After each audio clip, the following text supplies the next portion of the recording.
જાહેર જનતાને સુરક્ષા આપનાર જ બન્યો ભક્ષક. ટ્રાફિકના નિયમોનો ભંગ કરનાર અને અકસ્માત સર્જનાર પોલીસ કોન્સ્ટેબલ. ટ્રાફિકના નિયમો શું ફક્ત જાહેર જનતા માટે જ બન્યા છે? શું ટ્રાફિકના નિયમો પોલીસ કર્મીઓ માટે નથી? આ એક અહેમ સવાલ ઊભો છે. આપ જોઈ રહ્યા છો ભારત ન્યૂઝ અને હું ક્લીરા ક્રિશ્ચિયન. શાહીબાગમાં આવેલ શિલાલેખ પાસે અકસ્માત કરી બાઇક ચાલકનું મોત નિપજાવનાર પોલીસ કોન્સ્ટેબલ હોવાનું પોલીસ તપાસમાં સામે આવ્યું છે. જેમાં થોડા દિવસ અગાઉ દેવેન્દ્રભાઈ બાઇક લઈને કમિશનર કચેરી તરફથી સુભાષ બ્રિજ તરફથી થઈને ઘરે જઈ રહ્યા હતા.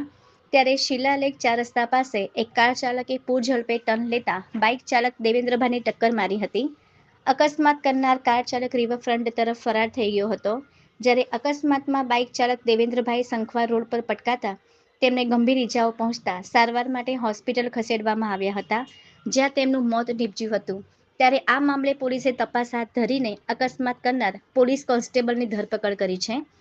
આ મામલે એલ ડિવિઝન ટ્રાફિક પોલીસે ગુનો નોંધી સીસીટીવી ફૂટેજના આધારે તપાસ શરૂ કરી હતી. ત્યારે આ તપાસ દરમિયાન કાર પોલીસ કોન્સ્ટેબલ દિગ્વિજયસિંહ ગોહિલની હોવાનું સામે આવ્યું હતું અને અકસ્માત પણ તેમણે જ કર્યો હતો, જેથી પોલીસે આરોપી દિગ્વિજયસિંહની ધરપકડ કરી છે. દિગ્વિજયસિંહ પોલીસ કંટ્રોલ રૂમમાં ફરજ બજાવતા હતા અને ગાયકવાડ હવેલી પોલીસ સ્ટેશનમાં તેમની બદલી આવતા તે છૂટા થયા હોવાનું જાણવા મળી રહ્યું છે.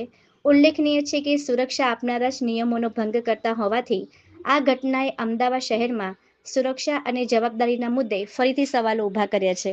Bureau report, Clara Christian.